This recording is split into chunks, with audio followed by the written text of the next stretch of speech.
Bienvenidos a la 28ª conferencia de la Cátedra Libre de Estudios Judíos Moses Mendelssohn de la Universidad de Buenos Aires. Hoy estamos muy contentos en compartir con ustedes la clase magistral de la doctora Anabela Di Piego, que se pone bajo el título de La crítica del humanismo en Hannah Arendt. Una sumaria presentación, pero sí sumaria, es un recorrido muy extenso de la doctora Anabela Di Piego. Anabela es profesora de filosofía contemporánea en la Universidad de La Plata y es investigadora del CONICET. Es docente en la maestría de filosofía de la Universidad de Quilmes. Realizó diversas estancias de investigación en Alemania y en Barcelona. Es autora de Totalitarismo y Sociedad de Masas en Hannah Arendt de 2015 y Política y Filosofía en Hannah Arendt, El camino de la comprensión hacia el juicio de 2016. Bueno, algunas cuestiones procedimentales. Vamos a arbitrar el tema de las preguntas al final de las conferencias, y sin más, porque estamos todos ansiosos de escuchar a Anabela, entonces le paso la palabra a Anabela. Anabela, bienvenida, y los dejamos entonces con la doctora Anabela Di Piego, la conferencia La crítica del humanismo en Hannah Arendt. Buenas tardes a todos, a todas. Muchas gracias, Pablo, y a toda la Cátedra Libre de Estudios Judíos de la UBA, por la oportunidad de presentar algunas de las líneas de mi investigación. Vengo estudiando Arendt hace mucho tiempo, y si bien participo de una red arendtiana nacional y regional, aquí por ahí en la región no son los temas de su lectura de la cuestión judía los más trabajados, así que es una oportunidad, digamos, de alguna manera para presentar algunas hipótesis y abrir la discusión sobre la interpretación de la cuestión judía, sobre todo hasta los orígenes del totalitarismo. Primero voy a comenzar haciendo algunas aclaraciones sobre el humanismo en Arendt, o la cuestión del humanismo, que es una cuestión muy controvertida, sus críticas al humanismo, su formulación del fin del humanismo a mediados de la década del 50, y las interpretaciones que la sitúan todavía en un horizonte humanista. En 1964, consultada por Mundo Judío acerca de si, y ahora cito, la barbarie nazi podría tener sus raíces en el humanismo europeo, Arendt escribe un pequeño texto, La destrucción de 6 millones, en donde esboza una respuesta bastante esquiva a esta pregunta, en principio desarmando dos supuestos básicos que me van a servir como advertencias metodológicas también de su modo de abordaje de la cuestión. Por un lado, dice Arendt, la primera cuestión que se reserva respecto de la pregunta, dice, utilizando entre comillas, dice, la barbarie nazi, ¿no? Esta idea de barbarie nazi se opone o se enmarca en la oposición entre barbarie y civilización.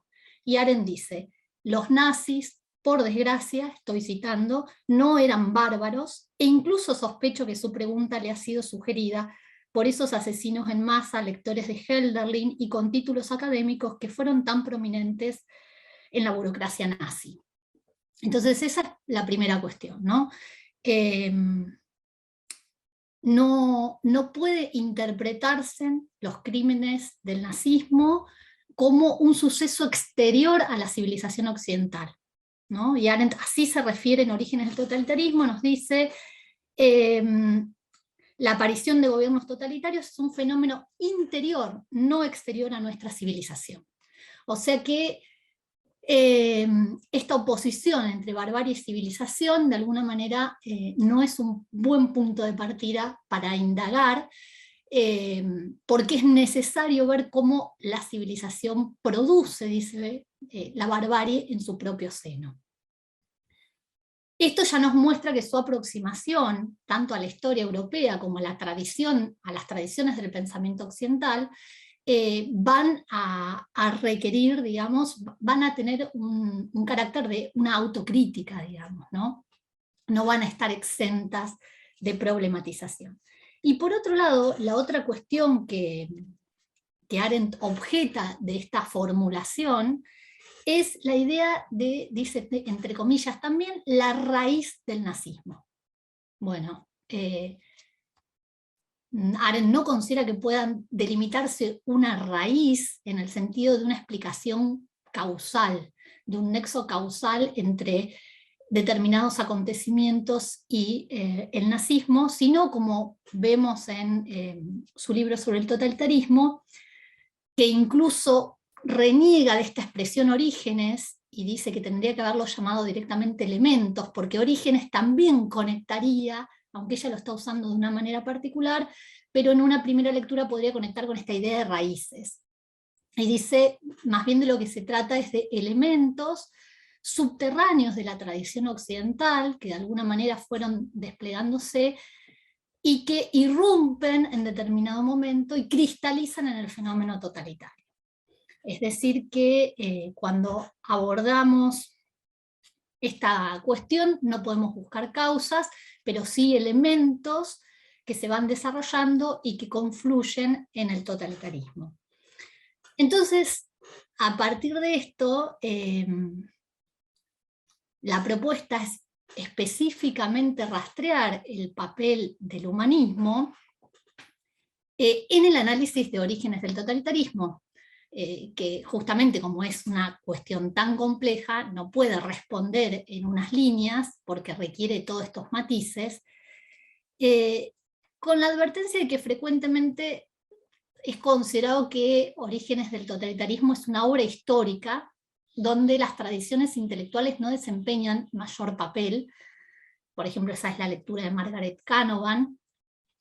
Y sin embargo, aunque no son prominentes las referencias, voy a rescatar las referencias que hay, sobre todo a cierto tipo de humanismo y de concepción del humano, vinculadas a la Ilustración y al Romanticismo. Y a su vez, una advertencia que agrego metodológica es que voy a proceder, digamos, siguiendo un poco la propia perspectiva histórica de Arendt, su abordaje histórico, en un primer momento crítico. Ella generalmente empieza con un desmantelamiento de cierta visión o historia dominante, y justamente esa va a ser la crítica, la reconstrucción de la crítica a la Ilustración, a la visión dominante de la Ilustración y el Romanticismo en Orígenes del totalitarismo.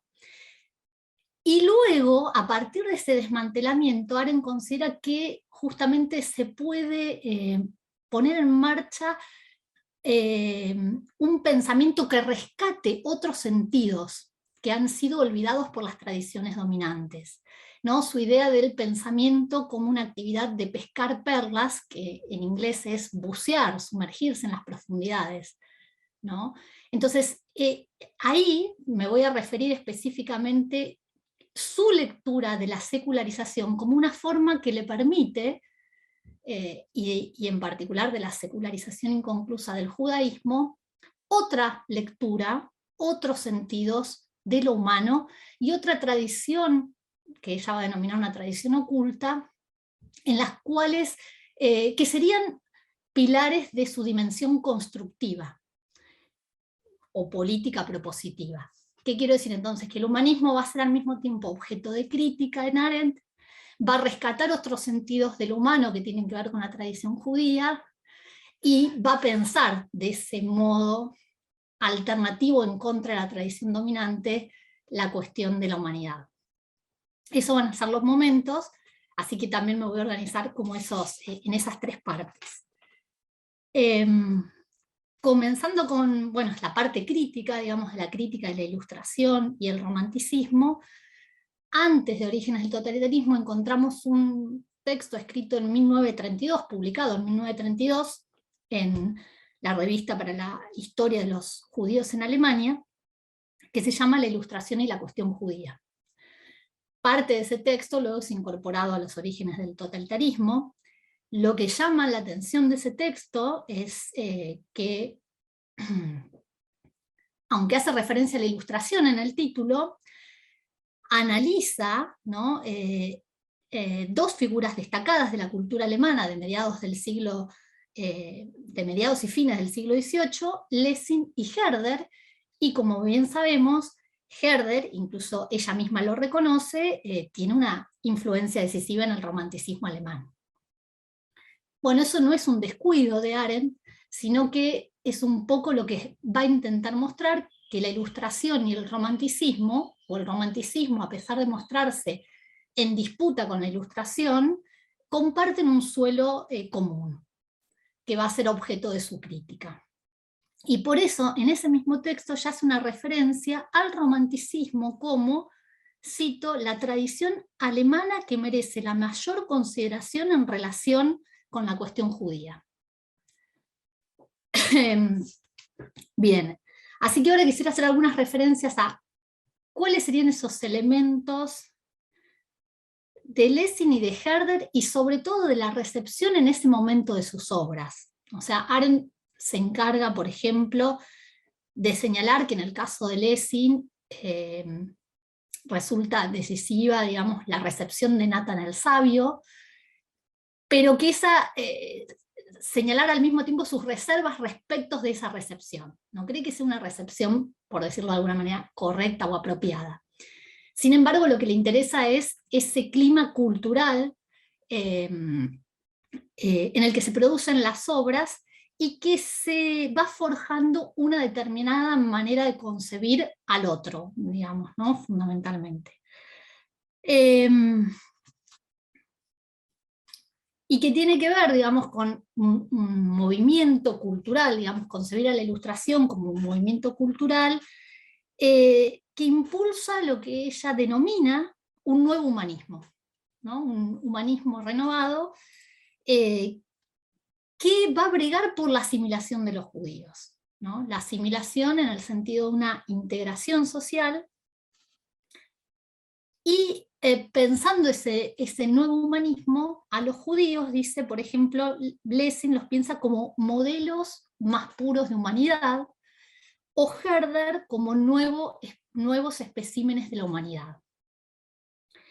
De esta manera hay un tratamiento, digamos, de lo judío como excepción, ¿no?, como una excepción que destaca, sobresale, porque están pensando sobre todo en los judíos que logran, digamos, a través de la Bildung, un lugar destacado en la cultura alemana. Entonces ahí el concepto fundamental es que se piensa la integración como una cuestión fundamentalmente cultural y educativa, vinculada a la Bildung, corriéndose la discusión más política que le genera cierta inquietud a Arendt. Y por otro lado, se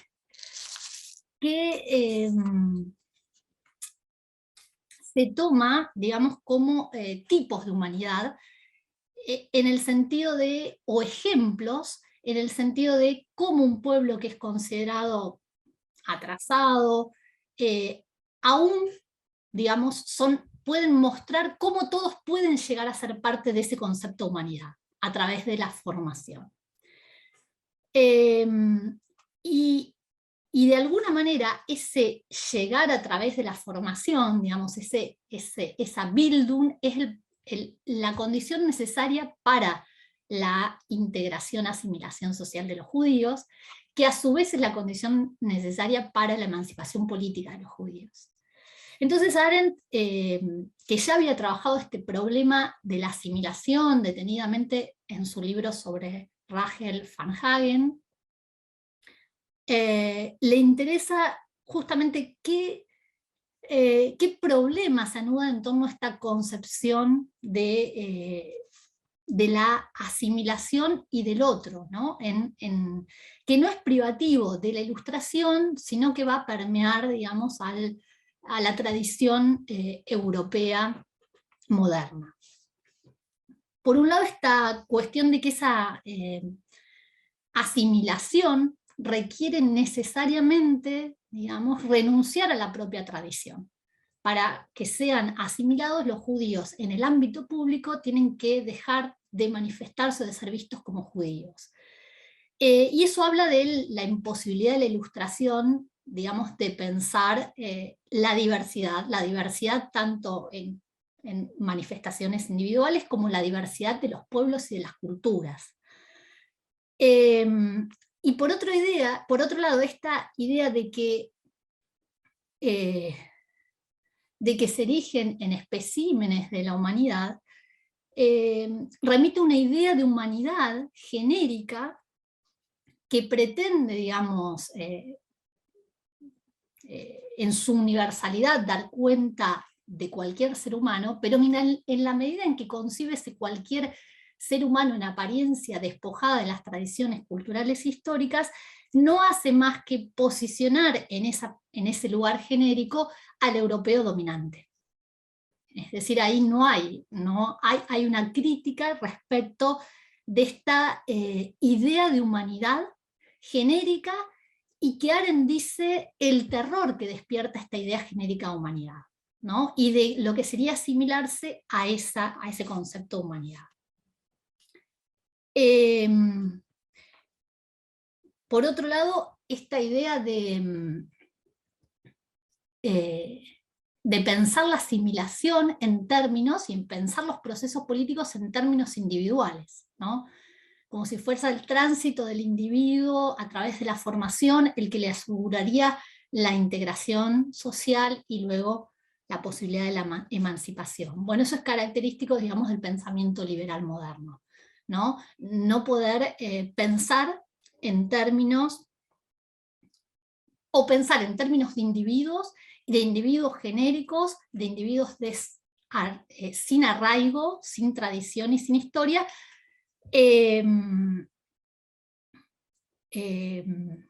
cuando lo que le interesa a ella es pensar en términos de pueblos, ¿no? Y el tratamiento asimismo en este proceso de asimilación de los judíos como excepciones, ¿no? Como excepciones de la capacidad de desarrollo de la humanidad, digamos, ¿no? Entonces dice que ese carácter excepcional lo sitúa en una posición, sitúa a los judíos en una posición va a ser uno de los pilares de su análisis, no me voy a detener mucho porque es muy trabajado esto, entre paria y advenedizo, en el sentido en que, en la medida en que es aceptado por su carácter excepcional, por sus dotes, por su capacidad, siempre va a permanecer, digamos, ¿no? como una excepción, aunque se asimile a ese modo de ser genérico, en tanto ha sido aceptado en su carácter de excepcionalidad judía. Y por otra parte, respecto de su propio pueblo, siempre también permanece como paria, porque se tiene que diferenciar en su excepcionalidad también de su propio pueblo.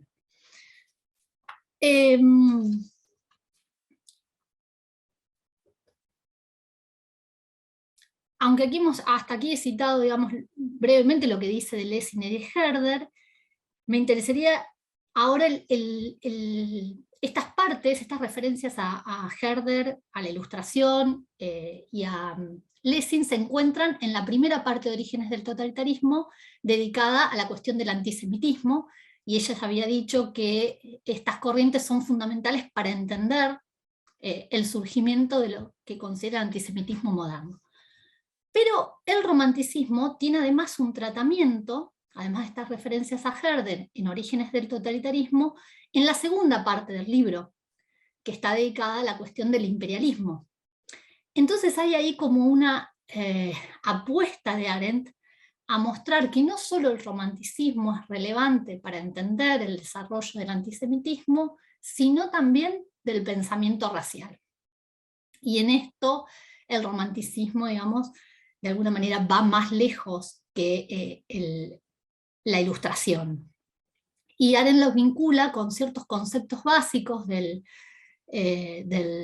romanticismo que remiten a la idea de personalidad innata, fundamentalmente, al énfasis en la individualidad y en el genio, en la noción de genio,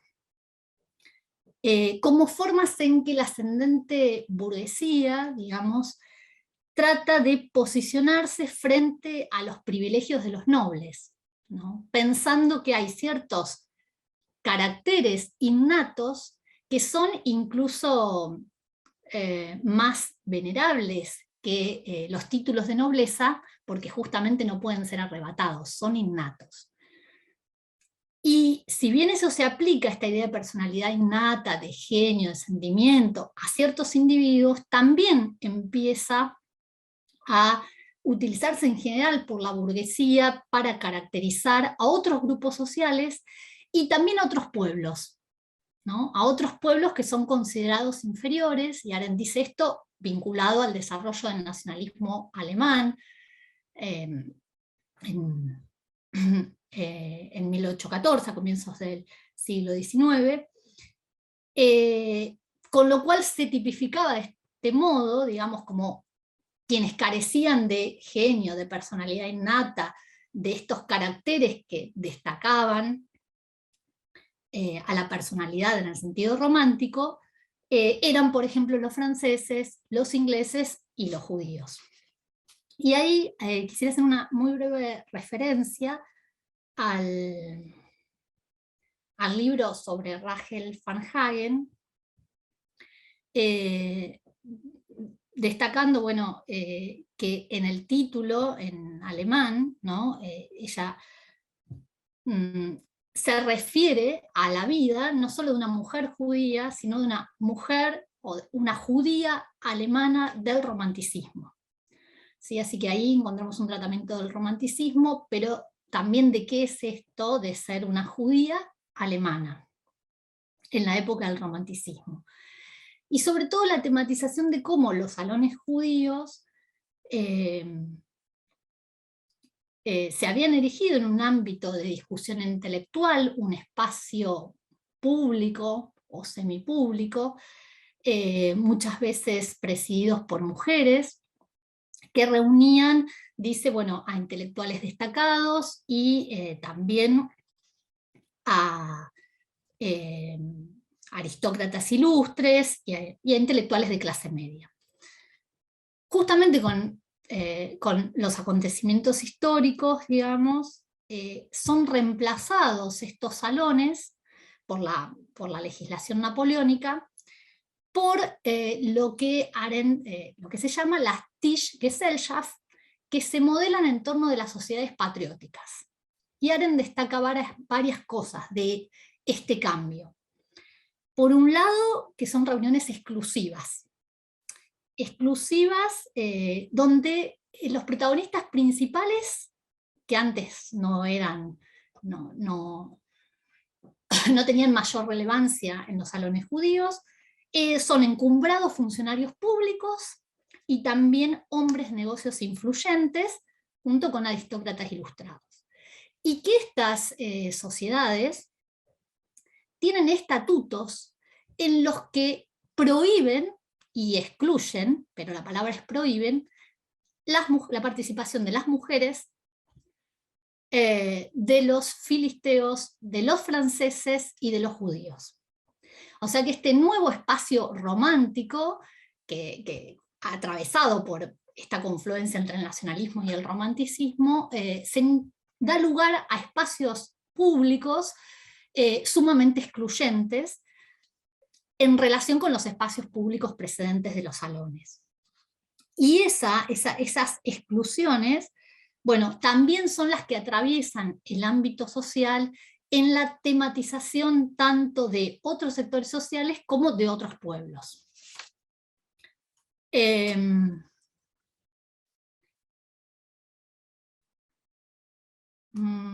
Orígenes del totalitarismo, ¿no? Les decía, las referencias al romanticismo están en relación con la parte dedicada al imperialismo, en un apartado que se llama unidad de raza. Y precisamente, les leo una pequeña cita ahí, dice Arendt: la insistencia del origen tribal común como una esencia de la nacionalidad, que formularon los nacionalistas alemanes durante y después de la guerra de 1814, y el énfasis de los románticos en la personalidad innata y la nobleza natural, prepararon intelectualmente el camino al pensamiento racial en Alemania, ¿no?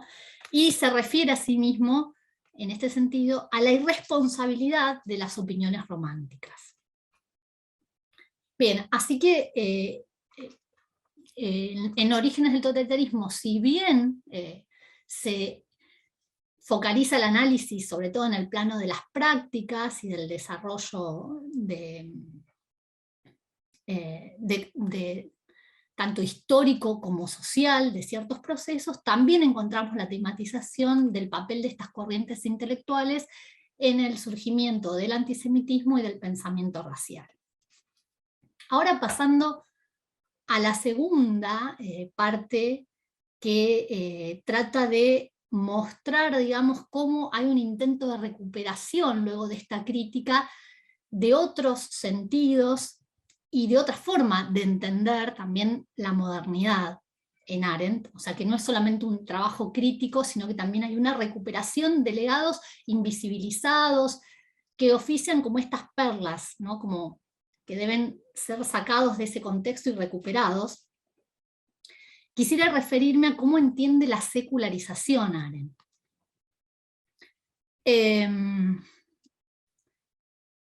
Para eso, bueno, la primera simplemente cuestión muy general es que distingue entre una secularización política y una secularización espiritual, Arendt.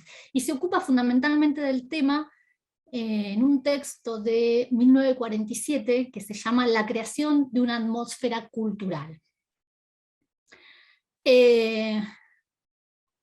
La secularización política remite a la separación moderna del Estado respecto de la religión, y la secularización espiritual para Arendt es fundamental para entender el surgimiento de la cultura moderna. En relación con estos dos planos, digamos, Arendt se interesa específicamente por la secularización espiritual, porque le interesa dar una disputa, digamos, en el ámbito cultural. A partir de la tesis de que en el caso, la cultura moderna se ha forjado a partir de la secularización de la religión cristiana. Por lo cual, esa cultura dominante es fundamentalmente no judía. Y eso explicaría para Arendt que los judíos que querían abrazar esa cultura tenían que justamente renunciar al judaísmo. Cuando lo que le interesa pensar a Arendt es esta posibilidad de ampliar la cultura dominante justamente a través de un proceso de concreción de esa secularización inconclusa del judaísmo. Voy a leer el primer parrafito nomás de este texto, La creación de una atmósfera cultural, que yo le agregaría de una atmósfera cultural impregnada de elementos judíos, de motivos judíos. La cultura, dice Arendt, tal como la entendemos hoy, hizo su aparición hace relativamente poco y surgió de la secularización de la religión y de la disolución de los valores tradicionales. Puede que el proceso de secularización haya socavado los cimientos de la fe religiosa, o puede que no. Yo me inclino a pensar que ese debilitamiento ha sido menos decisivo, incluso menos decisivo, de lo que en ocasiones suponemos. En cualquier caso, la secularización transformó los conceptos religiosos y los resultados de la especulación religiosa de tal modo que recibieron un nuevo significado y una nueva relevancia independiente de la fe. esa transformación marcó el comienzo de la cultura tal como la conocemos, es decir, a partir de entonces la religión se convirtió en una parte importante de la cultura, pero dejó de tener el dominio sobre todos los logros del espíritu. Bien, entendido de ese modo, la secularización es un proceso fundamental porque explica la constitución de la cultura moderna, y cuando entendemos por cultura, estamos pensando en los modos de concebir al otro, en prácticas y en los modos de vincularnos, en el modo de concebir nuestro propio cuerpo y la relación entre cuerpo y alma. O sea, la cultura es esa atmósfera, digamos, donde ese marco donde se materializan todas esas prácticas, ¿no? Y modos de concebirnos, tanto lo humano como los vínculos, como los lazos también, los lazos sociales y los lazos políticos. Y en este marco, digamos, pensando que esa secularización se da espiritual solo a través del cristianismo, es que Arendt considera que el judaísmo, digamos, como dice Lebovici, se encuentra a prueba de secularización. O sea, no ha sido secularizado o se encuentra en un proceso de secularización inconclusa. Y la propuesta de Arendt en este texto sería algo así como pensar o retomar ese proceso de secularización para recuperar la tradición espiritual del judaísmo, ¿no? Recuperarla en un contexto secular. Dice, a ver, por ejemplo, habla esta idea de la tradición espiritual, ¿no? Lo que le interesa, y sobre todo pensando que frente a esto sería una especie de, por decirlo, tercera vía, frente a lo que efectivamente sucedió en la época moderna, es decir, la vía de la asimilación y de la ilustración, o la preservación de la tradición espiritual judía en lo que ella dice, ¿no?, como monopolio de los rabinos, y que transformó para Arendt, en esto la cito, no es muy polémica, en una colección de objetos de museo. Sin embargo, Arendt también reconoce, le debemos infinita gratitud a los rabinos, y ella dice también, reconoce ahí, ¿no?, a los teólogos y a los eruditos que lograron preservar esta tradición. Dice así, con quienes tenemos, no obstante, una inmensa deuda de gratitud por haber preservado esta tradición.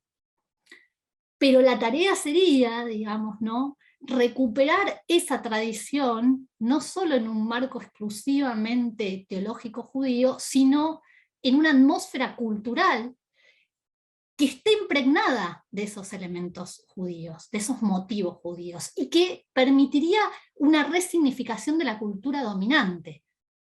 Esa sería un poco, ¿no?, la tesis. No se trataría simplemente de una crítica intelectual, digamos, sino de cómo daría lugar esa reapropiación de la tradición judía a otro tipo de cultura, frente a la cultura dominante, a otras prácticas, a otros modos de vincularse, que sean más, que puedan acoger la diversidad. Eso lo digo, ahora voy a profundizar algo más. Esta atmósfera cultural judía que remite a esta secularización inconclusa,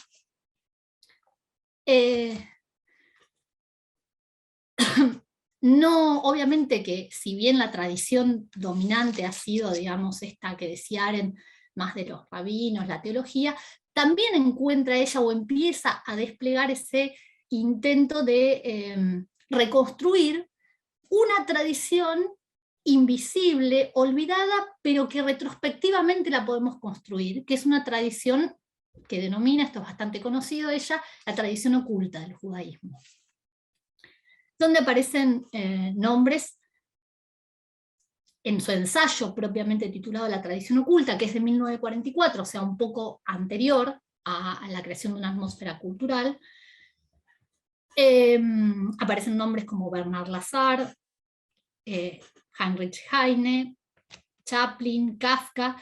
También aparece en una carta mencionado en esta tradición Rael van Hagen y algunos otros nombres, ¿no? Es una tradición que Arendt vincula a los judíos paria. Esto ha sido bastante estudiado, pero lo que me interesaría discutir en particular, ¿no?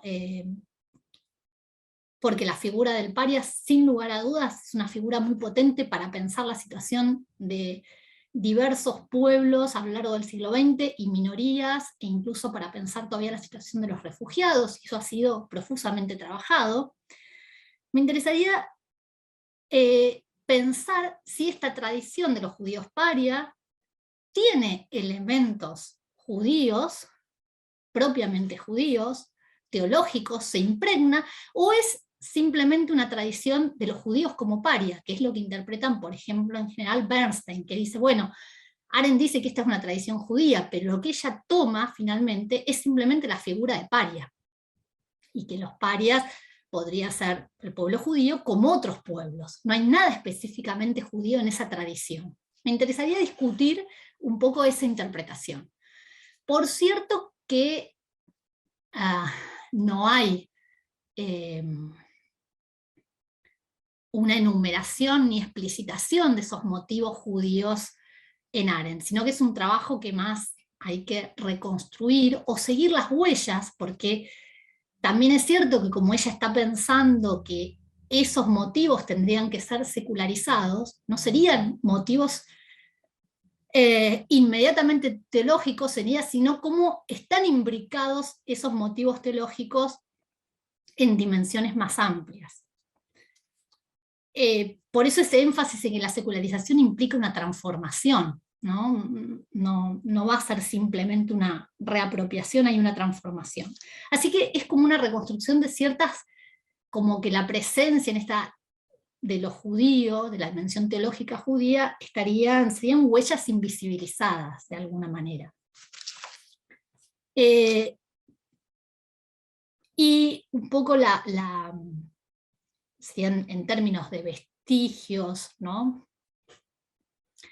Lo que propongo, digamos, voy a hacer referencia a 3 cuestiones que me parecerían interesantes para pensar esta especificidad de la tradición oculta en términos de impregnación de elementos teológicos judíos, que podría dar lugar a un ámbito cultural ampliado, o un ámbito cultural en disputa con la forma en que se concibe la cultura de manera dominante, como cómo concibe a los otros y a la diversidad de pueblos. 2 elementos que voy a hacer meramente, 3 elementos, pero 2 voy a hacer una mención muy rápida, y me voy a detener en otro, que es el que más tiene que ver con el título de la presentación, porque refiere a cierta concepción judía de humanidad. Los 2 elementos a los que voy a hacer referencia muy rápidamente tendrían que ver con una orientación hacia el pasado, que estaría vinculado con la redención, y el segundo elemento a la discontinuidad, o a una forma discontinua de concebir la temporalidad a partir de la posibilidad de la irrupción del Mesías. Esos 2 elementos darían lugar a el modo de concebir la historia en Arendt. Esto de la historia, pero también el papel que la historia desempeña en relación con los lazos políticos, porque lo que forja los lazos políticos no sería tanto el proyecto compartido hacia futuro, sino justamente una revisión y una mirada al pasado. Y por otra parte, esa mirada al pasado requiere necesariamente de la discontinuidad del tiempo, de desarmar la continuidad de la tradición dominante, ¿no? Y de construir otra temporalidad y otra historia. Esto tiene obviamente mucho que ver con la proximidad o ciertas confluencias entre Arendt y Benjamin, y creo que ha sido bastante trabajado y no voy a decir mucho más, lo podemos después retomar. en mayor profundidad. Me interesa un tercer elemento, que creo que no ha sido tan trabajado, que refiere a esta idea de humanidad, que sería una idea de humanidad judía. En nosotros los refugiados, justamente ya aparece esta idea de la tradición de los judíos paria, y dice Arendt, bueno, hay una tradición de una minoría de judíos que no han querido convertirse en advenedizos, que prefirieron el estatuto de parias conscientes. Todos exhibieron cualidades judías, y enumera el corazón judío, la humanidad, el humor, la inteligencia desinteresada. Ya había hecho referencia en otro momento a esto de ciertas cualidades de los parias, pero que de nuevo tenemos este problema si son judías o son de los parias, que tiene que ver con esta mirada de la sociedad desde los márgenes, ¿no? Que permite cierta solidaridad con otros pueblos oprimidos, con otros sectores oprimidos de la sociedad. Pero a mí me interesa de ahí esa referencia a la humanidad. También hace referencia, a esto de la mirada de los parias, de una perspectiva, ¿no? Un sentido de justicia, que también tendría que ver con ese lugar desde los márgenes, generosidad, ausencia de prejuicios. Bien. Ahora, ¿qué pasa con este concepto de humanidad? En Culpa Organizada y Responsabilidad Universal, de 1945, Arendt nos habla de una noción de humanidad que pone con mayúscula, que es el ideal de la humanidad como un ideal genérico, que es propio de la época moderna, de la Ilustración, y que la Ilustración y el Romanticismo comparten. Y empieza diciendo, bueno, muchos alemanes dicen que se sienten avergonzados de ser alemanes. Yo me siento tentada a responderles que me siento avergonzada de ser humana, ¿no? Y ahí dice, ya hemos visto, nosotros ya hemos visto los efectos del, dice, encantamiento de nuestros padres con la idea de humanidad, humanidad con mayúscula, y que no imaginaban ellos el terror inherente a la idea de humanidad. O sea que ahí tenemos una idea de humanidad con mayúscula, vinculada a las generaciones precedentes, vinculada al legado moderno, fundamentalmente de la Ilustración y del Romanticismo. Pero Arendt también en ese texto finaliza, y les leo ese pedacito, refiriendo a una concepción distinta de humanidad de orígenes judíos. Quizás aquellos, estoy leyendo Arendt, quizás aquellos judíos a cuyos ancestros debemos la primera concepción de la idea de humanidad, sabían algo acerca de esta carga, de la carga de responsabilidad por sentirnos humanos, cuando cada año repetían, Padre nuestro y Rey nuestro, hemos pecado ante ti, tomando de esta manera sobre sí no solo los pecados de su propia comunidad, sino todas las ofensas del hombre.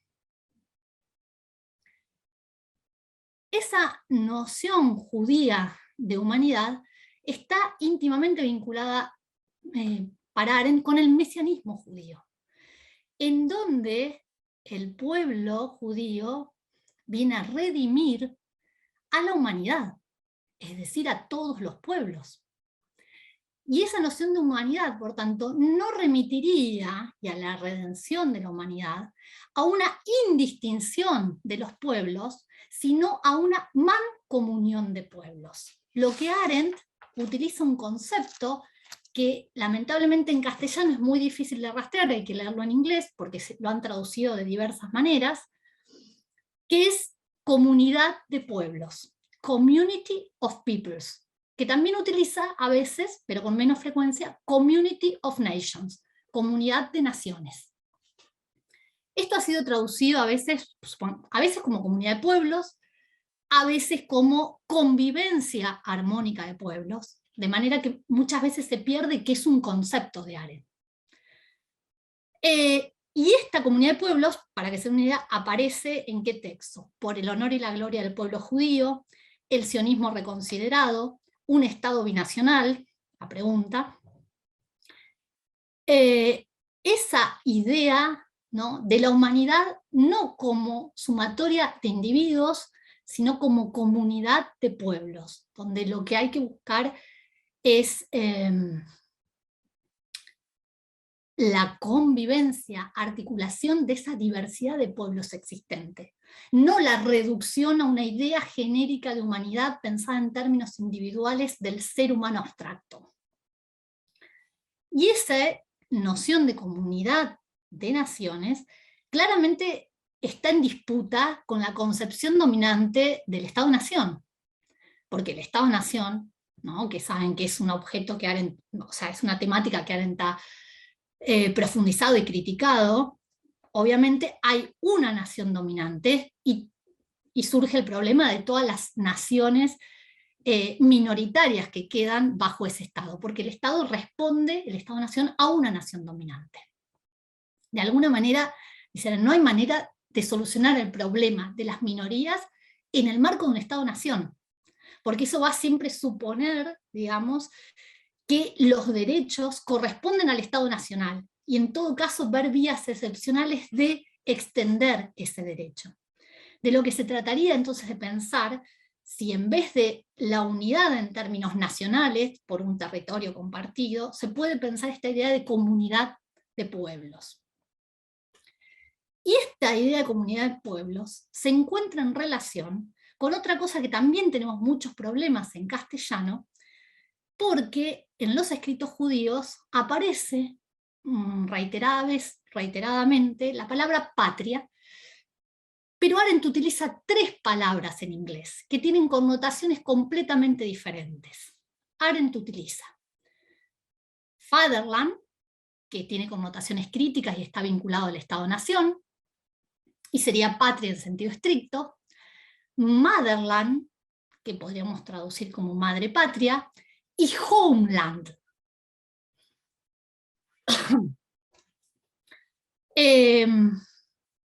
Cuando, por ejemplo, escribe salvar la patria judía, que así ha sido traducido, lo que está hablando Arendt es homeland, no fatherland.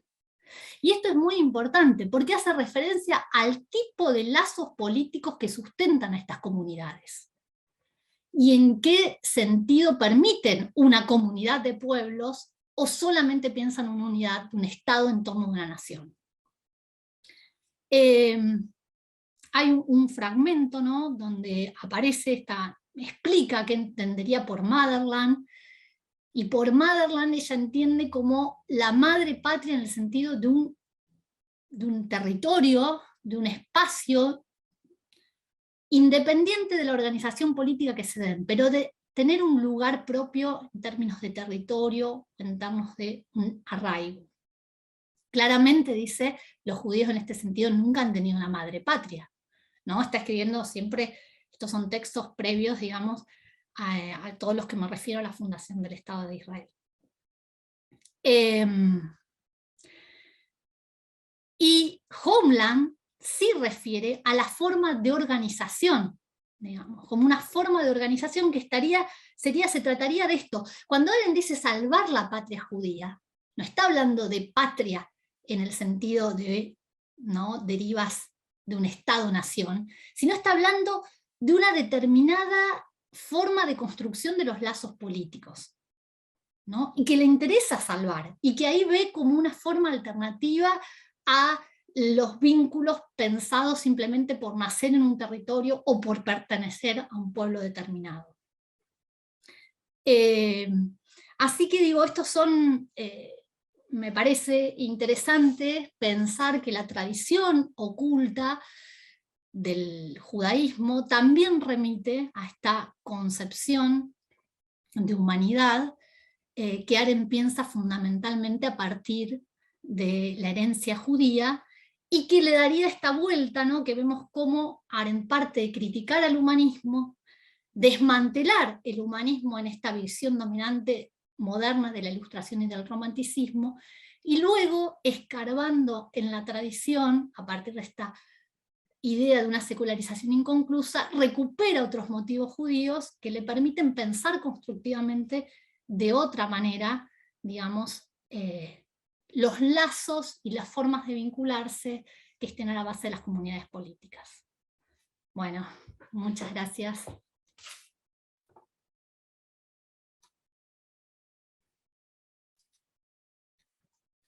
Anabela, muchas gracias. La verdad que hay un montón de preguntas, interesantísima, brillante conferencia, el tema de la secularización, el tema de los modelos alternativos de una secularización inconclusa, me parece que habrán despertado en muchos de los participantes de la reunión de hoy, a este encuentro, interrogantes, preguntas, y de modo que formalmente abrimos el espacio de las preguntas, si te parece bien, Anabela.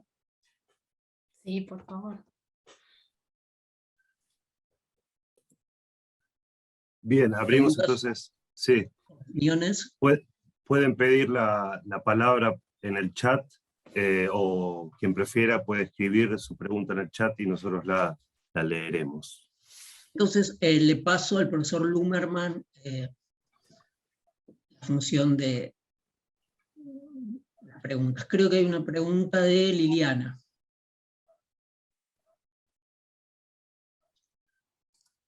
Sí, ahí Liliana pregunta si Moledet sería la tierra de nacimiento. Eso referido a una pregunta de Rodrigo Barger, que preguntaba si cuál sería Moledet, imagino entre las tres formas de patria.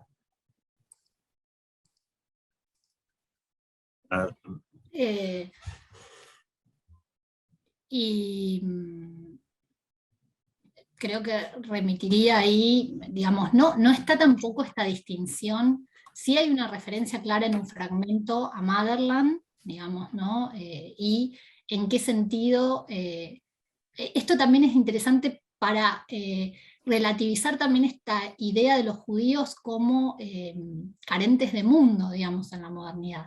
Porque en algún sentido sí, no tienen ese territorio, pero al ella pensar esta idea de homeland, sí tienen un modo de vincularse, tienen ciertos lazos que deben ser preservados. Y me parece que ahí en ese juego entre el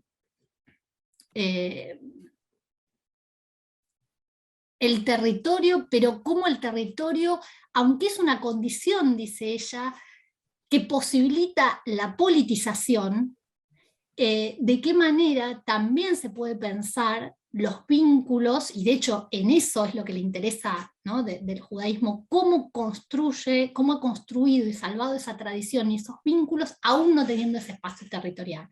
Así que sí, habría ese, y esto nos permitiría eso, relativizar también esta idea de la carencia de mundo, pensando que el mundo no solo remite a la tangibilidad del territorio o de un espacio, sino también a una dimensión intangible que tiene que ver con las tradiciones, pero las tradiciones no en el sentido intelectual, sino en el sentido de cómo las tradiciones son las que forjan nuestras prácticas y modos de vincularnos, ¿no? Y eso para Arendt habría ahí esta idea de salvar la patria judía, no es la patria en el sentido ni del Estado-Nación, digamos, sino de estas prácticas que encuentra como alternativas, ¿no? para pensar ya sea una herencia espiritual, para pensar los vínculos con los otros, la relación de nosotros mismos, cómo nos concebimos a nosotros mismos, y cómo nos concebimos en relación a nosotros mismos, la relación entre, por ejemplo, alma y cuerpo.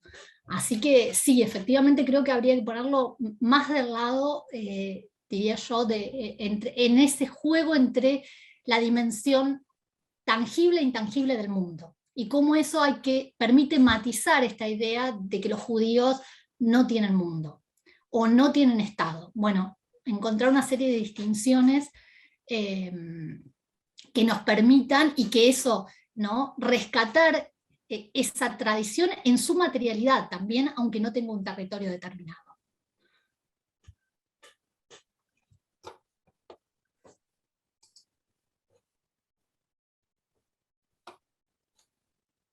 ahí en el chat dicen, bueno, sería las 3 formas, si las puedo volver a mencionar, todas se traducen al castellano por patria, es Fatherland, que además viene de padre, y Arendt, en este texto que yo mencioné, responsabilidad, culpa universal y responsabilidad colectiva, tiene una crítica muy fuerte de la figura del padre de familia. O sea que hay algo del Estado-Nación que se articula sobre la noción de patria, en el sentido de esta raíz de padre, que también remite a la figura del padre de familia, y con cierta escisión entre lo público y lo privado, como un proceso característico de la modernidad, que ella denomina el triunfo del burgués sobre el ciudadano, que permitirían explicar, esto es lo que le interesa en ese artículo, por qué muchos alemanes respetables, buenos padres de familia, educados, no tuvieron inconvenientes en implicarse activamente en empresas criminales, ¿no? Entonces, ahí uno de estos conceptos, el de Fatherland, que está vinculado tanto, digamos, a el Estado-Nación, como a la estructura, a la figura del padre, que también desempeña un papel social fundamental.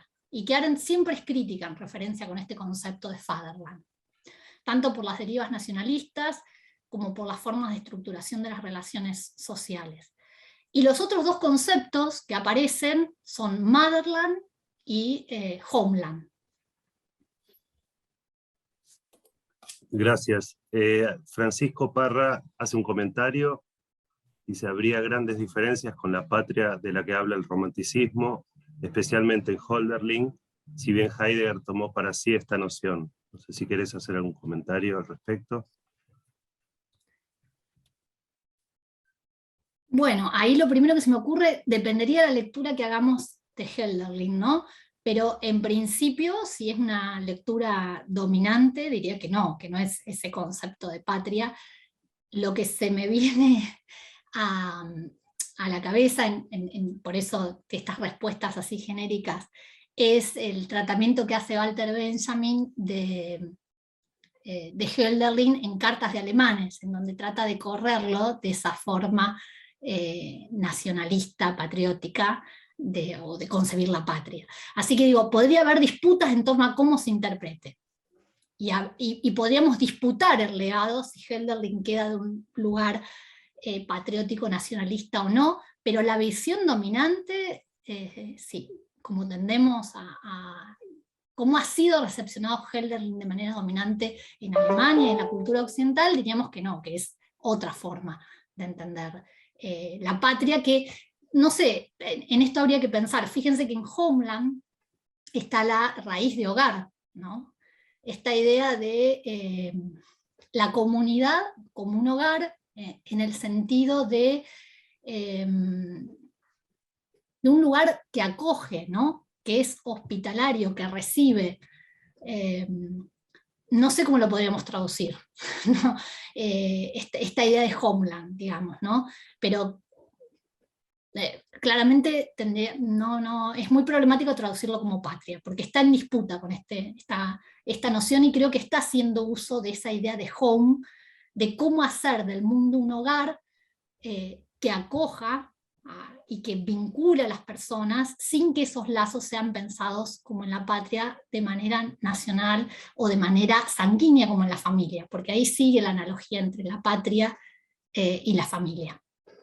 Sí, porque, a ver, estoy pensando, Anabela, también que es problemático de nuevo lo del hogar, el oikos, ¿no? El ataque permanente, pues el hogar también remite al oikos, al ámbito de lo familiar, al ámbito antipolítico para Arendt. Y al mismo tiempo recuerdo ese pasaje en La condición humana, cuando Arendt de manera muy irónica se burla de la pequeña felicidad francesa del hogar y los encantos del hogar, de la comida, ¿no? Lo que llaman así los encantos del hogar, y lo utiliza como un topoi específico para contrastarlo con la felicidad pública. Así que debe haber ahí una tensión en la figura del hogar, ¿no?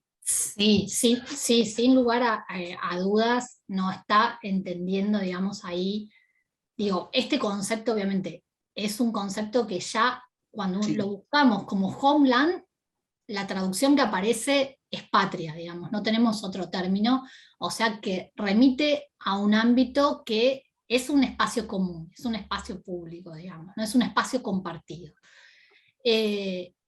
Pero fíjense que las dos palabras que nosotros pensamos, fatherland o homeland, remiten a figuras que están asociadas al ámbito, por decirlo, o de sí. lo privado de la familia.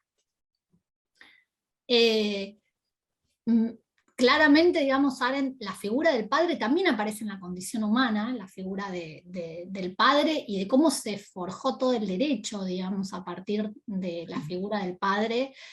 Eh,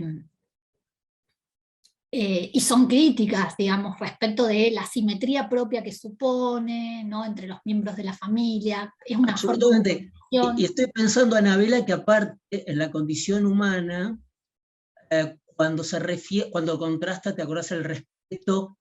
Levanta la idea de respeto contra la idea del amor en la política, ¿no? Cuando ella rescata el concepto de respeto, dice, en realidad, entre dos, lo que permitiría el espacio entre dos sería el hijo. Así que ahí también aparece la figura del hijo, aparece otra figura familiar, y en este caso aparece como una figura levantada positivamente. Efectivamente, y eh, hay dos aclaraciones. Por un lado nos dirían de cómo estos conceptos, para pensar lo común, remiten a figuras del ámbito familiar, ¿no? En todas sus variables, porque las tres, o motherland, o fatherland, o homeland, pero no sería la figura del padre que es dominante, sino más bien de este espacio del hogar como un espacio que me parece ahí de hospitalidad, que ella está pensando la idea de comunidad como justamente y en disputa con la cultura ilustrada, que tiene, ilustrada y moderna, esta imposibilidad de dar cuenta de la diversidad, porque para aceptar o integrar, y que siguen siendo problemas que tenemos, digo, en todas las sociedades, porque seguimos organizados fundamentalmente en términos de Estado-Nación, que se pide la integración a una forma de ser dominante, digamos, ¿no? Que se pretende genérica, pero no es tal. Entonces, esta idea del hogar remitiría más a esta idea de hospedar, ¿no? De hospedar y hospedar en la diversidad, ¿no? Como una especie de mancomunión. Por otro lado, es interesante la cuestión del amor, hay en Arendt, porque es cierto que en la condición humana hay referencias explícitas al carácter antipolítico del amor, pero hay un librito actual de Antonio Campillo de España, que es el concepto de amor en Hannah Arendt, que un poco muestra en realidad cómo, a pesar de esas referencias, el concepto de amor está tensionado en Arendt y puede pensarse políticamente, Sí, el sobre Ordo todo, Amoris. o el amor mundi, y en este movimiento que es como lo que yo pretendí, digamos, también mostrar acá respecto del humanismo, cómo cuando ella habla de este amor antipolítico está criticando una concepción dominante del amor, y que es fundamentalmente el amor romántico y vinculado a la pareja. Y es un amor que no es mundano. Y cuando hace esta crítica, luego va esbozando otros modos de concebir el amor, rescatando otros vínculos y otras tramas, como el amor mundi o como la amistad, que efectivamente cuando pensamos este hogar, digamos, ¿no? este homeland, esta idea de una comunidad, o tal vez la palabra más es esta idea que ella dice comunidad de pueblos, ¿no? Eh, la amistad sería, en el sentido de la amistad cívica, como aparece en el ensayo sobre Lessing, digamos, uno de estas formas de pensar la hospitalidad y la trama de relaciones. Muchas gracias. Miriam Gerade, ¿querés abrirte el micrófono? Sí, Muchas gracias, Anabela, por la conferencia. Yo tengo muchas cosas, ya no sé cómo formular la pregunta. Bueno, una que es menos una pregunta y más una observación, una posibilidad. Creo que faltaría ahí analizar esta visión de Arendt de la Muttersprache, ¿no? Hablamos mucho del el Vaterland, pero también esta idea de la lengua materna. Samir Haddad, que ahora vamos a sacar un libro con Rosario Martínez, tiene un capítulo excelente sobre por qué él cree que la lengua materna en Arendt no es una lectura nacionalista como la que hizo Derrida, sino que realmente ya habla de un lenguaje de los afectos, de los poemas de infancia, de aquello que en lo que pareciera patriótico tiene más que ver con la memoria y con los recuerdos y con lo personal, y que en realidad ella está descuadrando la lengua materna de lo nacional. Pero bueno, mi pregunta iba por otro lado. Bueno, eso era nada más esa referencia a Samir, que tiene que ver con la crítica del humanismo de Heidegger, o sea, cómo se posiciona la crítica de Arendt, ¿no? Frente a esta crítica, esa famosa carta de Heidegger, en donde hace una crítica al humanismo. Gracias. Bueno, muchas gracias por la referencia del texto, y sí, me parece que lo de la lengua materna, efectivamente, en las referencias de Arendt, no solo remite, como en el caso ella está hablando de su lengua materna, que es el alemán, pero es un vínculo y es el modo en que se va constituyendo la subjetividad, digamos, y el vínculo con los otros, ¿no? Y ahí está, me parece que hay que pensarlo fundamentalmente en relación con la narración, ¿no? Con el papel de los cuentos, de las historias, que para Arendt es fundamental para esta recuperación del pasado y esta retransmisión, justamente todas estas historias, poemas que se cuentan y que se transmiten. Y me parece que en eso de la narración, aunque ella piensa en su lengua materna, lo que le interesa a los judíos es justamente cómo se dio esa transmisión, ¿no? Esa transmisión y el papel también de la narrativa y de los relatos y de la oralidad, fundamentalmente, como una práctica social, como un modo de interacción, digamos, no solo como, digamos, como un género literario, ¿no? Es una práctica que implica un modo de vincularnos con los otros, un modo de escucha, de receptividad, ¿no? De apertura. Y en relación con la pregunta de Heidegger, bueno, yo creo que hay Arendt, en este texto que les comentaba, que le preguntan la destrucción de 6 millones sobre el vínculo entre el humanismo y el nazismo, ella termina diciendo que en realidad lo que le parece es que en algún sentido el humanismo se ha vuelto irrelevante, ¿no? Y tiene una tesis también en sus diarios filosóficos de que el humanismo ha llegado a su fin. En algún sentido hace referencia a toda la tradición occidental, que si nos aferramos a esos modos de entender lo humano, de entender la comunidad, bueno, no podemos avanzar, porque digamos, hacen falta pensar nuevas categorías, nuevos conceptos, a partir sobre todo, bueno, ¿no? De los trágicos acontecimientos del siglo XX, digamos, ¿no?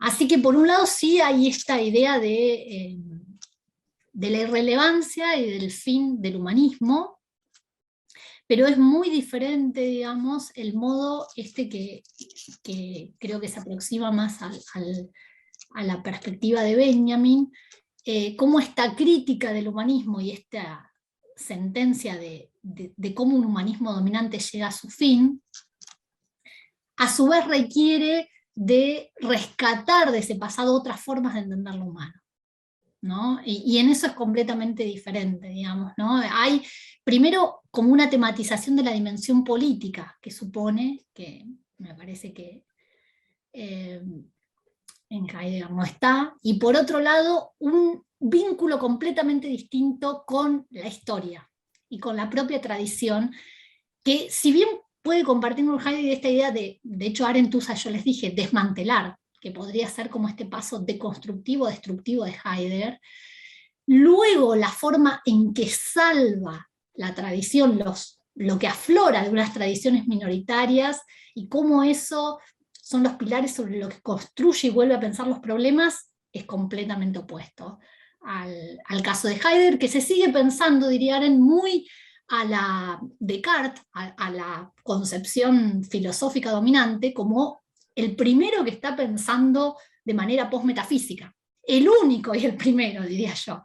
Bueno, no hay algo así en Arendt como el único y el primero, es todo un trabajo colaborativo que requiere, más en el sentido benjaminiano, pasarle a la historia el cepillo a contrapelo y rescatar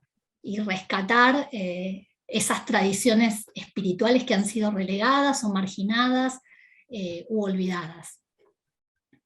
Y es un trabajo además eminentemente político, porque ella lo está pensando que esto ¿no? tiene que ver con crear una atmósfera cultural, ¿no? La importancia de este trabajo es, bueno, eso no es en términos de una tradición intelectual, es en términos de las derivas de la cultura contemporánea. Muchas gracias. Hay una pregunta de Marcelo Strum. Pregunta, ¿habla Arendt en algún lugar de creación relativamente contemporánea de naciones, pueblos o patrias, como podría ser las naciones hispanoamericanas o la Palestina, etcétera?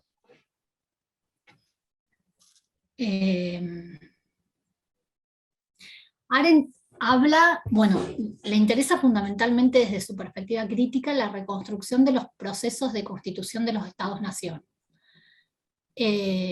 De los estados-nación y de cómo en esa construcción de los estados-nación forzosamente hubo naciones minoritarias que quedaron subyugadas y dominadas. Tanto en el caso de la constitución de Alemania, digamos, ¿no? A partir como de los otros países europeos. Y le interesa fundamentalmente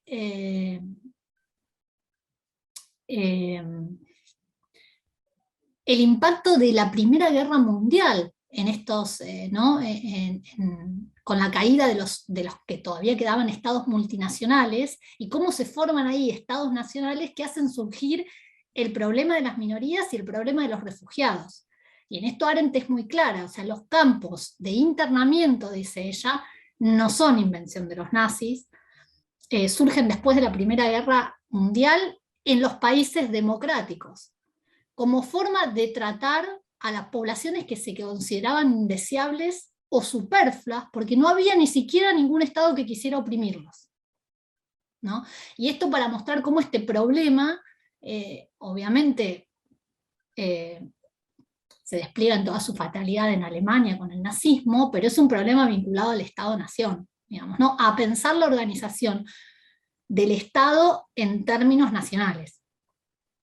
Y sí, por supuesto, en los textos que yo trabajé, bueno, les mencioné un Estado binacional. Ella participa en las discusiones antes de la fundación del Estado de Israel, y precisamente por eso es muy crítica luego de la forma en que se fundó el Estado de Israel, porque considera que replica la estructura del Estado-Nación, y ella había pensado, junto con otras propuestas muy minoritarias, en una organización de una especie de federación, por eso dice Estado binacional palestino-israelí. O sea que efectivamente sigue pensando el problema del Estado-Nación, digamos, y cómo sería un Estado o binacional o que recoja esta idea de comunidad de pueblos. Por momentos hace referencias como alternativa al Commonwealth británico, pero no perduran demasiado. Simplemente considera que es un modelo que no se ajusta estrictamente al Estado-Nación europeo continental, pero que tampoco sería, digamos, algo estrictamente alternativo. Bueno, muchas gracias. Quedan 3 preguntas, si te parece, Anabela. La primera, de Emma: ¿podemos pensar en la actualidad en algún tipo de resurgimiento del estudio de la obra de Arendt a la luz de la amenaza de los avances de la derecha en el seno de las democracias occidentales?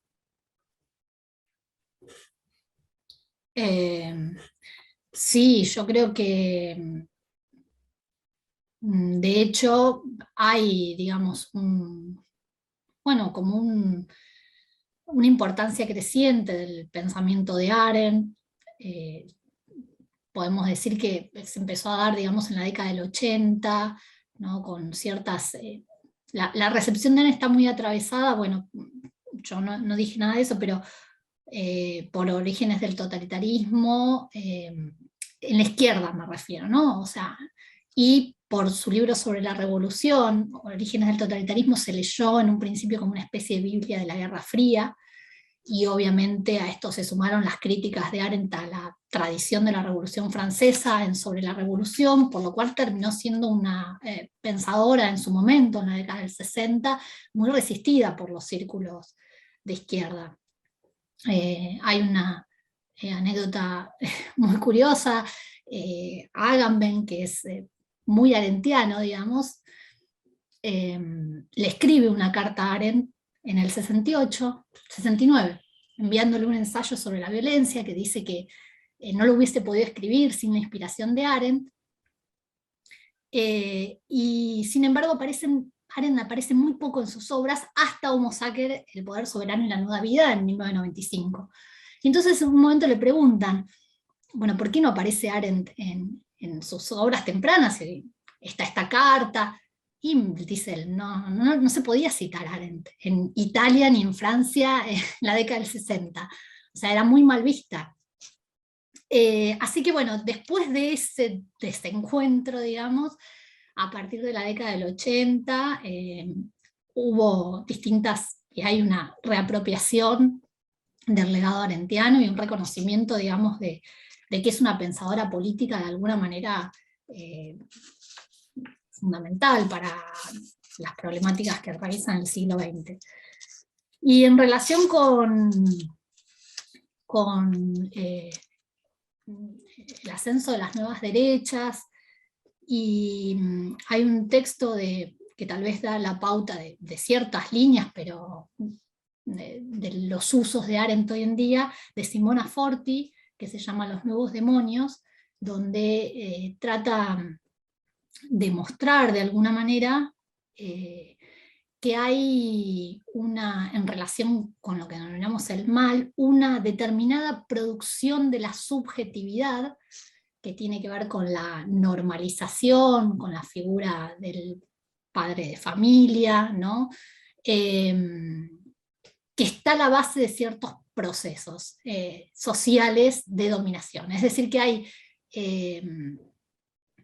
formas de dominación, por decirlo, externas, y también en el mismo desarrollo de la constitución de las subjetividades modernas a partir de la obediencia y de la normalización, hay un paradigma de subjetividad que sería sumamente relevante para pensar la política contemporánea, digamos. Muchas gracias. Después la otra pregunta: quisiera consultar si el concepto de comunidad de pueblos puede ser entendido como una suerte de perspectiva cosmopolita, y cuál sería la postura de Arendt con respecto a este concepto, el de cosmopolitismo.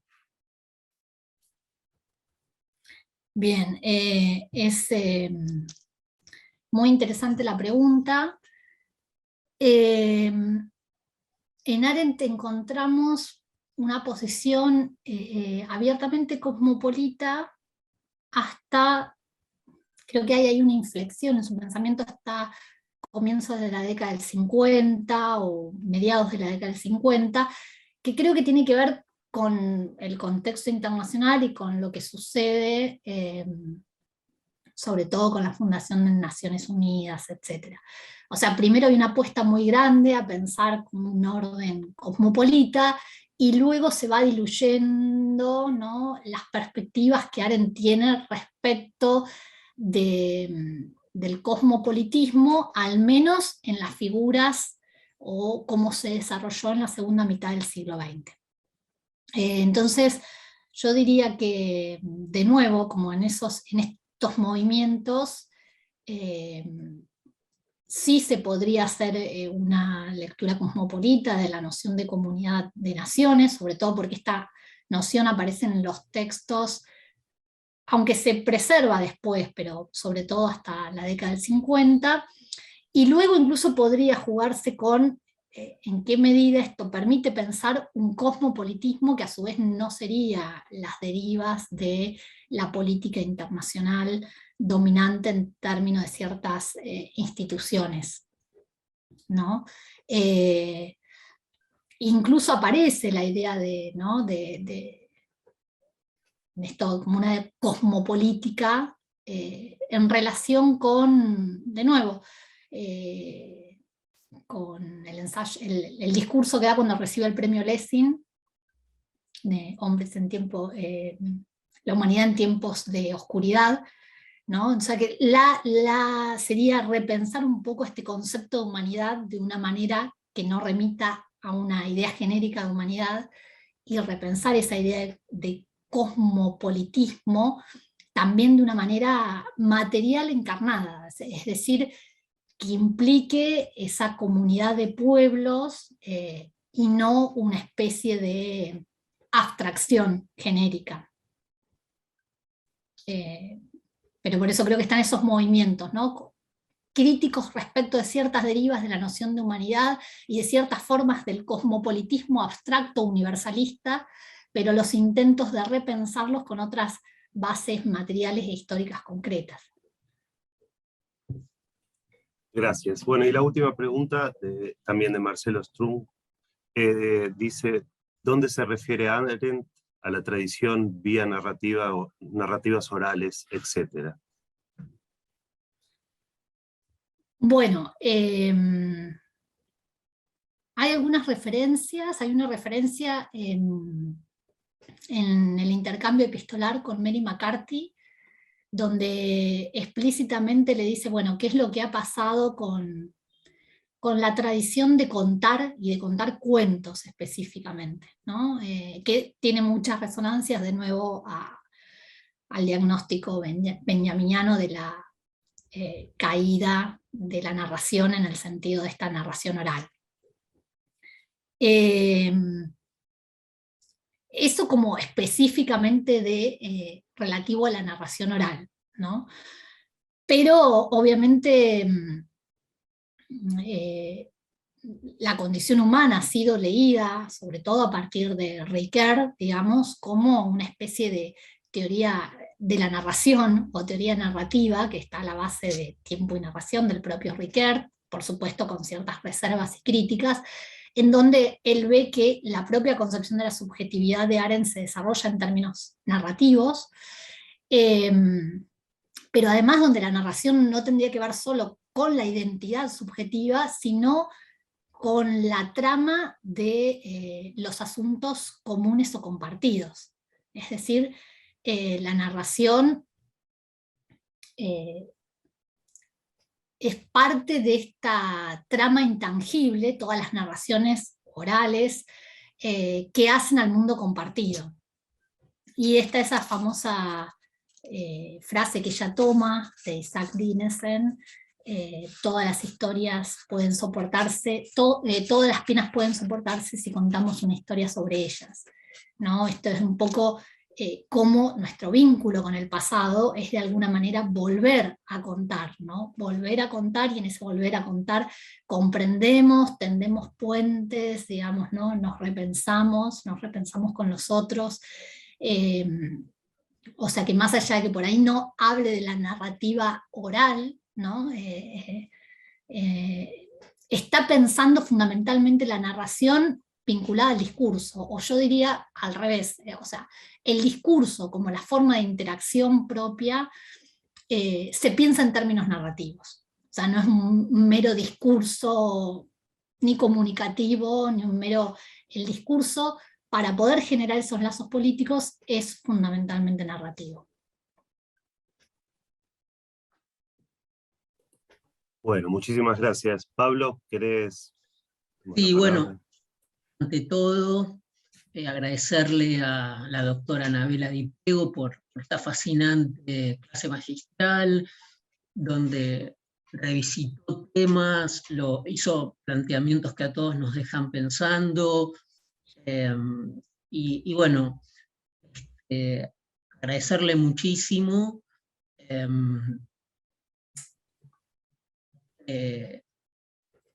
esperando también contar con ella nuevamente, y gracias por colaborar con esta comunidad sin mundo, que podamos de nuevo, usando una palabra arendtiana, iniciar de nuevo, comenzar de nuevo un nuevo diálogo. Gracias, querida Anabela.